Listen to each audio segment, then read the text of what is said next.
Yes, okay, I'll admit it, the thumbnail is slightly misleading. I'm effectively admitting to clickbaiting here, but it's partly true.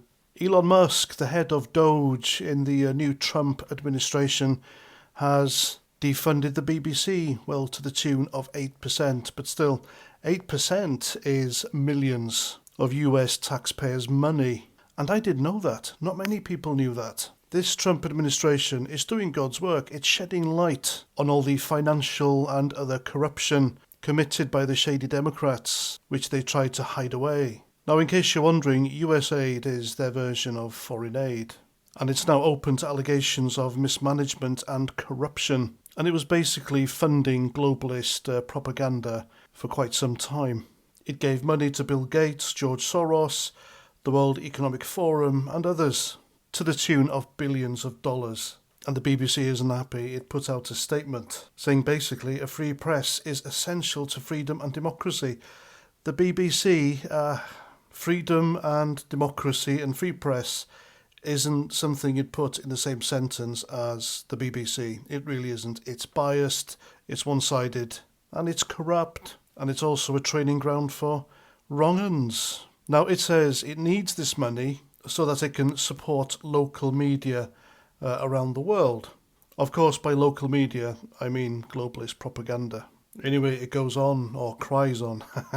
Like many international development organisations, BBC Media Action has been affected by the temporary pause in US government funding. I think there's going to be permanent. I really thought that it was us British taxpayers via the TV licence fee that funded the BBC. I'm pretty shocked about this. So the Americans, the American taxpayer, they were paying for it as well. That's disgusting. Now, in front of me, I have a list of things which USAID was funding, and I'm going to read them out because it's quite shocking. Buying off media outlets, pushing advertiser boycotts against X and Rumble as they attempted to decrease censorship, also known as narrative control.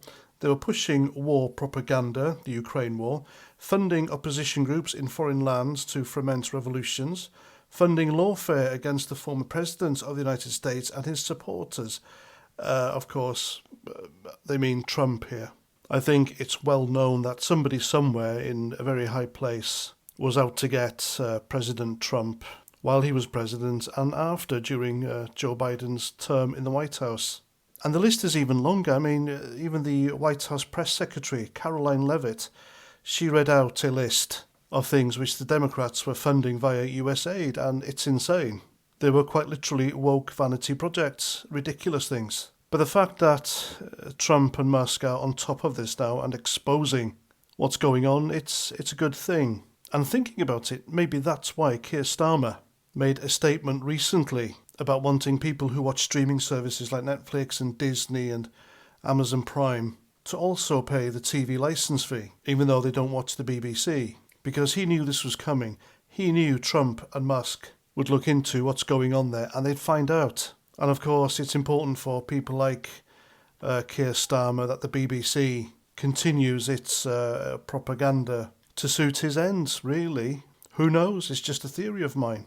But I wouldn't take anything off the table now. I really wouldn't. So there we go. Trump and Musk have taken money away from the BBC.